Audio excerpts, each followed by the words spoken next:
આજે અમે માર્કેટમાં ખરીદી માટે આવ્યા છીએ. તો અત્યારે જૂનાગઢનો કેટલો ટ્રાફિક છે એ આપ જુઓ. આ અમારે બાયપાસનો શાક માર્કેટની આ જગ્યા છે.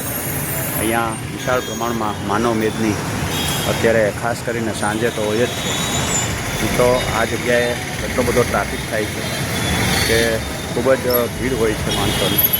અહીંયા હનુમાનજીની ડેરી પણ આવેલી છે. ત્યાં હનુમાનજીના દર્શને લોકો આવે છે અને દર્શન કરે છે. હનુમાનજીની મંદિરે શનિવારે તો ખાસ ભીડ હોય જ છે. અને આમ જુઓ તો દિવાળી ઉપર પણ કાળી ચૌદસના દિવસે પણ વધારે ભીડ હોય છે મિત્રો. આ જે છે એ ખૂબ જ શાકભાજીનું માર્કેટ છે. તો જૂનાગઢમાં આમ તો ઘણી જગ્યાએ શાકભાજીના માર્કેટ આવેલા છે. ચાંદેડા રોડે છે, કડિયાવાડમાં છે, મોટી શાક માર્કેટ એટલે જગમાલ ચોકમાં છે, અહીંયા આપણે વણઝારી આપણે વાંઝાવાડમાં છે, ત્યાર પછી પંચાટલી ચોકમાં છે અને તળાવ ગેટ ઉપર છે. અને બાકી પણ જ્યાં જ્યાં વસવાટ થયો છે અને જ્યાં વધારે ભીડ હોય છે ત્યાં પણ લોકો શાકભાજી માટે જાય છે. આ જુઓ મિત્રો કેટલી ભીડ હોય છે. અને અત્યારે સાંજના ટાઈમે સ્કૂલો પણ છૂટતી હોય છે અને કર્મચારીઓ બધા પોતાના પ્રાઇવેટ નોકરી, સરકારી નોકરી ધંધામાંથી ફ્રી થઈને હવે ઘરે જતા હોય ત્યારે મિત્રો આ રીતે ટ્રાફિક બહુ થાય છે. અને આટલો ટ્રાફિક અત્યારે હજી તોય થોડો ઓછો લાગે છે, પણ ખાસ કરીને સોમવાર અને ગુરુવારના દિવસે તો વધારે ટ્રાફિક હોય છે. ત્યારે મોસ્ટ ઓફ બધા માણસો અત્યારે ટ્રાફિકના કામે બહાર આવેલા હોય છે. ત્યારે વધુમાં વધુ માણસો ત્યારે દેખાય છે અને ટ્રાફિક દિવસે દિવસે વધતો જાય છે.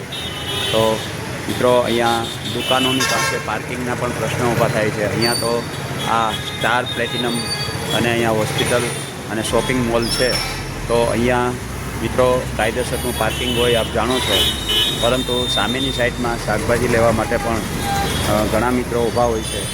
એમને પાર્કિંગના પ્રશ્ન ઘણા થતા હોય છે, કારણ કે રોડ ક્રોસ કરીને અહીંયા પાર્કિંગ કરવા આવવું થોડું ઓછું પડે છે. અહીંયા ભીડનો માહોલ વધારે છે. તો મિત્રો અહીંયા અમે શાકભાજી લેવા માટે નીકળ્યા છીએ. તો આગળ અમે ફરી આપને મળીએ છીએ. ત્યાં સુધી આપ સર્વેને વિડીયો જોવાની ખાસ ભલામણ છે. આ વિડીયો તમને પસંદ પડે તો લાઇક, શેર અને સબસ્ક્રાઈબ કરજો.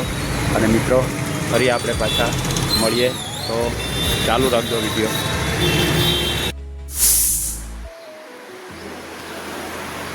હેલો મિત્રો, ગુડ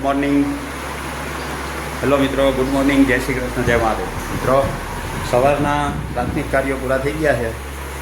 પોતપોતાના કામે ચડી ગયા છે. મારા મિસિસ પણ રસોઈના કામે લાગી ગયા છે. અને મારો સન હવે નાહવા જાય છે.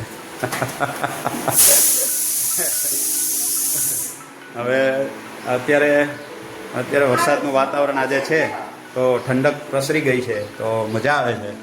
તો હવે આપણે ફટાફટ આપણા દૈનિક કાર્યો શરૂ કરીએ. તો આજે હમણાં કસરત બધું પતી ગયું, પૂજાપાઠ થઈ ગયા અને શાંતિથી હવે 1 કપ દૂધનો લઈ અને સીધા મહાદેવજીના મંદિરે દર્શન આપણે ભગવાન શિવજીને પ્રાર્થના કરીએ કે જલ્દી સારામાં સારો વરસાદ અત્ર તત્ર સર્વત્ર થઈ જાય અને નુકસાન ન કરે એવો થાય. ભગવાન સૌને ફાયદો થાય એવું કરજો, એવી પ્રાર્થના કરીએ મહાદેવ ભોળાનાથને. તો મિત્રો તમે પણ એમાં જોડાઈ જાઓ ને આપણે પણ બધા દર્શને જઈએ. વિડીયો ચાલુ રાખજો, પૂરેપૂરો વિડીયો જોજો. અને આ વિડીયો પસંદ પડે તો લાઇક, શેર, સબસ્ક્રાઈબ કરજો. આપણે બધા સાથે જ છીએ. જય શ્રી કૃષ્ણ. અને હવે અહીંયા ચોખ્ખાઈ ફૂલ છે, એટલે અહીંયા કપડું પણ ચોખ્ખું પાથરવાનું, ધોયેલું પાથરવાનું અને આ રીતે શાકભાજીને એકદમ માવજતથી સાચવવાનું. અત્યારે શાકભાજીના થોડા ભાવ પણ છે અને આ રીતે એને સોર્ટિંગ કરી અને જે રાતનું જે ભીનું હતું એ પણ અત્યારે કોરું થઈ જાય.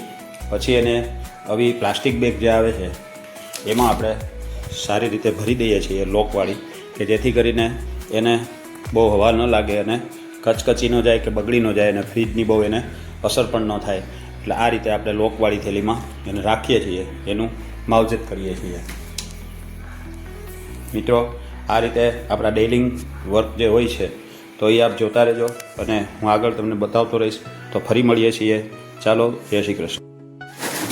મિત્રો અત્યારે આધુનિક જમાનામાં હવે ગેસ ઉપર આ ઓળો શેકવાનો થાય છે, તો આ રીંગણા જે શેકવાના ગેસ ઉપર કરવા પડે, તો જેથી કરીને આપણે રીંગણા સારી રીતે શેકાઈ જાય, એમાં વાર ન લાગે. અને આ રીંગણા કાલે બહુ સરસ મળી ગયા, તો કાલે શાકભાજી લેવા ગયા હતા તો સરસ મજાના રીંગણા આવ્યા અને એકદમ કૂણા અને સારા અને મોટા છે, તો આનો ઓળો થઈ શકે. તો હવે અત્યારે છાયા છે એ માળિયામાંથી જોતા ઠામ વાસણ ને બધું કાઢે છે ને અમુક બિનજરૂરી મૂકે છે, એટલે રોજના વપરાશમાં નથી, એ પાછા મૂકવાના હોય છે. તો આ રીતે કામ ચાલુ હોય છે. અને અત્યારે આ રીંગણાના બધા રીંગણાને શેકવામાં આવે છે. એમાં રીંગણા ઉપર તેલ લગાવેલું હોય છે. જો આ મિત્રો આમાં તેલ લગાવેલું છે આખરમાં, તો આ તેલ લગાવે તો એનાથી શું થાય કે તાત્કાલિક રીંગણું શેકાઈ જાય અને એની છાલ ઉતારવામાં સુગમતા રહે. છાલ પછી ઇઝીલી ઉતરી જાય, એટલે આમાં તેલ પણ લગાવવું જરૂરી છે મિત્રો. તો હવે આપણે એને ફોર્સેપથી એને ફેરવશું. વન સાઈડ થઈ ગયા છે અને વન સાઈડ બાકી છે, તો આપણે ફોર્સેપથી આ રીતે ફેરવીએ એટલે સરસ મજાનું થઈ જાય. આ રીતે ફોર્સેપથી ચલાવવાનું થોડું થોડું, તો વ્યવસ્થિત બધા પાકી જાય. અને આ રીતે ફેરવવા પડે, એટલે ઉપરની સાઈડમાં કાચા હોય તો ફેરવતા રહીએ તો એ પાકી જાય. આ રીતે ફેરવતું રહેવાનું અને આ રીતે રીંગણાને શેકવાના. આ રીંગણા પૂરેપૂરા શેકાઈ જાય એટલે એમાં છાલ ઉતારી પછી એને એ પણ આપણે બતાવશું. એમાં ટમેટું, મરચું, લસણ બહુ બધું ભભરાવું અને આ રીતે એક સરસ મજાનો રીંગણાનો ઓળો કહેવામાં આવે છે. અમારા અહીંયા સૌરાષ્ટ્રમાં ખાસ કરીને રીંગણાનો ઓળો બહુ ફેમસ છે, એટલે એ અત્યારે આપણે કરીશું મિત્રો. આ ઓળો જે છે એ કાઠિયાવાડમાં તો ખાસ બધા માગતા જ હોય છે કે ભાઈ સાંજે જમવામાં રીંગણાનો ઓળો, બાજરાના રોટલા અને એમાં પણ દહીં જોઈએ તો દહીં, છાશ અને ઘણા દૂધ પણ ખાય છે. તો આ એક સરસ મજાનો સાત્વિક ખોરાક બની જાય છે મિત્રો. અત્યારે જે આધુનિક જમાનામાં જે આર્ટિફિશિયલ બધા ફાસ્ટફૂડ ખાવામાં આવે છે એની જગ્યાએ જો આ દેશી ખાણું ખાવામાં આવે તો ખરેખર શરીર માટે, આ તંદુરસ્તી માટે ખૂબ જ જરૂરી અને સારું છે. અને જે વસ્તુની જે શરીરમાં જરૂર હોય એ પ્રમાણે ખાવામાં આવે તો શરીર આપણું વ્યવસ્થિત રીતે બેલેન્સ જળવાય શરીરનું. પણ જો બિનજરૂરી વસ્તુ આપણે ખાઈએ, ક્યારેક ખાઈએ એ વાત જુદી છે, પણ અવારનવાર ખાવાથી પછી શરીર બગડે છે. તો એવું બિનજરૂરી બહારના જે ખોરાક છે ફાસ્ટફૂડ, એ જેમ બને ઓછા ખાવામાં આવે, અથવા તો ઘરે બનાવીને તમે ખાઓ તો એમાં સાત્વિકતા થોડીક હોય છે. બાકી બહાર તો બધું આપ જાણો છો કે કેવું હોય છે, તો એમાં પેલું ન હોય, સાત્વિકતા ન હોય. તો આપણે જેટલું ખવાય એટલું ઘરનું અને સાત્વિક ખાવું એવું ખાસ મારો આગ્રહ છે મિત્રો. તો આપણે શરીરની તંદુરસ્તી ખાસ રાખવી અને આ રીતે આપણે બધું મેન્ટેન કરતું રહેવું પડે. અત્યારે પણ હવે ઉપરથી ઘાસ શરૂ થયા, વસ્તુ બધી પડે નહીં, જોવું પડે અને આ રીતે અનબેલેન્સ ન થઈ જાય એ રીતે બધું મૂકવું પડે પાછું. ખુરશી ઉપર શાંતિથી પગ દઈ, ગાડલી છે એમાં, એટલે એના પગને જરાય છાલા ન પડે, એટલે ગાડલી પગ દેવામાં આવશે. અને એને તો ફૂટપાથ ઉપર હાલતી, પેલા કપડાં તારા આડે નહીં અગ્નિમાં, ફૂટપાથ ઉપર હાલતી હોય એમ હાલી જાય છે આખા રસોડામાં. તારે શું કરવું છે? હું પણ હું જોઈએ છે તારે એ નથી બોલતી. ક્યાંય નથી વસ્તુ. એને શું કહેવાય? જારી. હાલો હું જોઈ લો, કદાચ જો મળી જાય તો. એમાં આપણે એની છાલ, છોતરા કાઢી નાખવાના હોય છે. છાલ છે બળી જાય છે એટલે એમાં ખાલી માવો જ પછી રહે છે, અને એ માવો આ રીતે અહીંયા અલગ પડી જાય છે. પછી આને ખૂબથી પાણીથી સાફ કરી અને એ રીતે ચોખ્ખું કરી પછી એનો તાવેથા કે ચાકુથી છૂંદો કરવામાં આવે છે, અથવા તો મિક્સરમાં પણ નાખી શકાય. તો કાં ઓલો ક્રશ મશીનથી પણ આપણે છૂંદી શકાય. અને અલગ અલગ બધા આપણે ટૂંકમાં માવો બનાવી લેવાનો છે જે એકદમ મુલાયમ અને સોબર બની જાય એકદમ.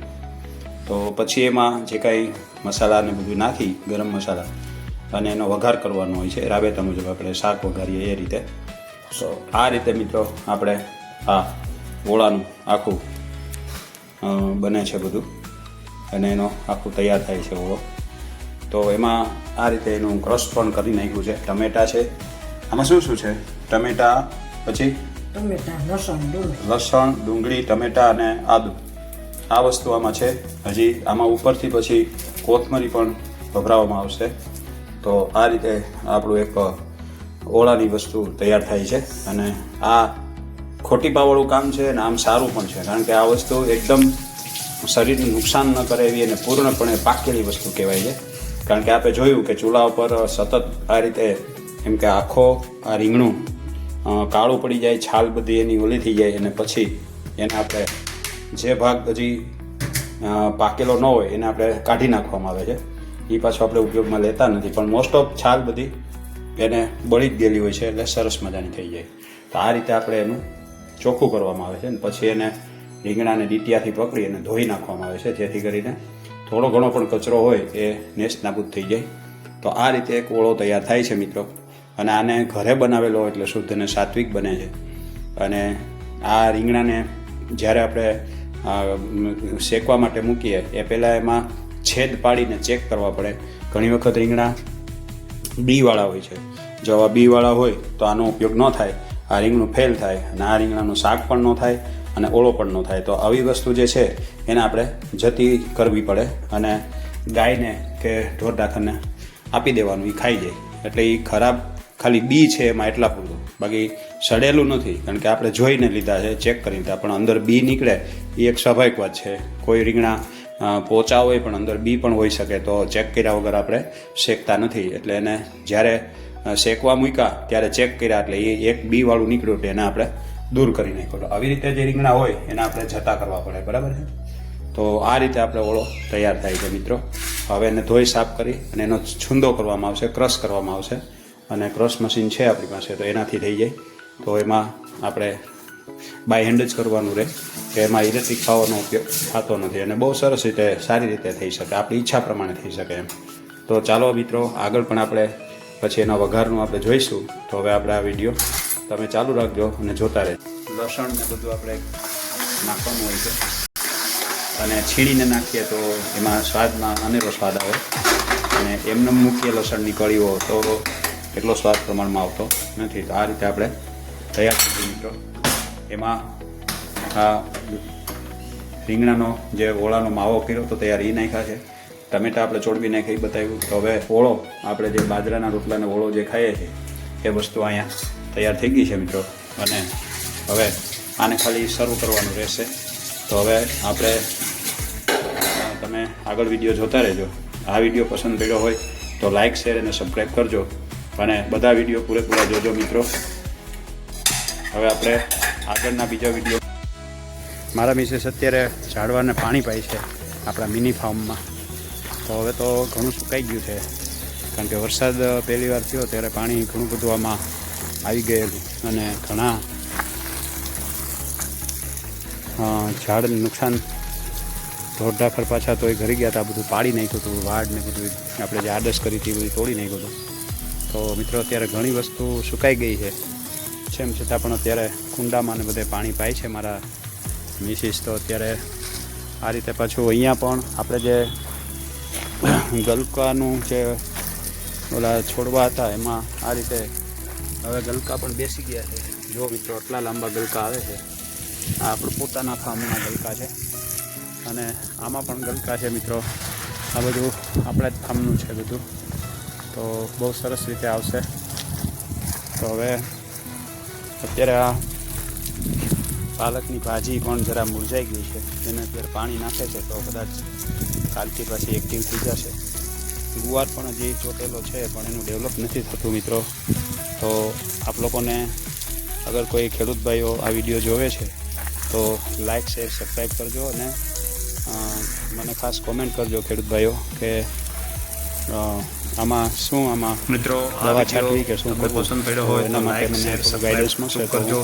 મારા દરેક એના વિડીયો માટે આપ જોવાનું ચૂકશો થોડું નહીં વ્યવસ્થા અને કરીશ. છેલ્લે સુધી બધા મિત્રો, વિડીયો પૂરેપૂરા જોવાનું આજે આપણે રાખશો. આપણા મિની આખા ફાર્મમાં દિવસમાં પણ જ્યારે આજે, પણ ટાઈમ મળે ત્યારે હા, પૂરેપૂરો પાણીનો વિડીયો જોવા છંટકાવ આપ કર્યો સર્વેને છે. મારી ખાસ ફરી વિનંતી છે. વરસાદ થોડો મિત્રો ખેંચાણો છે એટલે વિડીયો જે જોઈને ઝાડ લાઈક શેર સબસ્ક્રાઇબ કરજો અને અત્યારે આપણા છે મિત્રોને એને પણ જાળવી રાખવા માટે સબસ્ક્રાઇબ કરવાનું ખાસ કહેજો. આપણે આ આપણા બધું ગ્રુપમાં પણ મૂકજો. પાણી અને મિત્રો પાવું પડે છે મને મિત્રો. યોગ્ય સહકાર અને આપજો. કુંડામાં પણ આપણે પાણી બીજા પાયું છે. વિડીયોમાં મળીએ આમાં ત્યાં પણ સુધી પાલકનું ફરીવાર બધું આપણે વેલ બધાને છે જ. જગદીશ ભટ્ટના અહીંયા વેલ સરસ જય શ્રી થઈ ગઈ છે. કૃષ્ણ, જય મહાદેવ. હવે આપણે આ રીતે આજે પાણી પાવાનું આયોજન થયું છે અને આપણા આ મિની ફાર્મમાં સરસ રીતે પાણી છાંટ્યું છે મિત્રો. આ બાજુ પણ આપણે જે કરણ વાવેલી છે એમાં પણ ફૂલ સરસ આવે છે અને નીચે પણ ગલકાના વેલા ને બધું છે. અહીંયા દુર્વા પણ ઘણા પ્રકારની થઈ ગઈ છે. જામરૂખીનું ઝાડ પણ થઈ ગયું છે. કેળના 2 રોપ છે એ પણ સરસ થઈ ગયા છે. આ જે છે એ ગુંદો છે, આમાં ગુંદા આવશે એટલે આ ગુંદાનું ઝાડ છે, બહુ મોટું થઈ ગયું છે. આશરે વર્ષ જેવું થવા આવ્યું મિત્રો. અને અહીંયા સરગવો પણ છે. હજી સરગવાની સિંગ એમાં બેઠી નથી, પણ જાણકારો એવું કહે છે કે હવે ટૂંક સમયમાં એટલે આશરે વર્ષ દિવસની અંદરમાં સરગવાની સિંગો આવવાની શરૂ થઈ જાય છે. અત્યારે ફૂલ આવે છે મિત્રો, પણ હજી સરગવો શરૂ થયેલો નથી.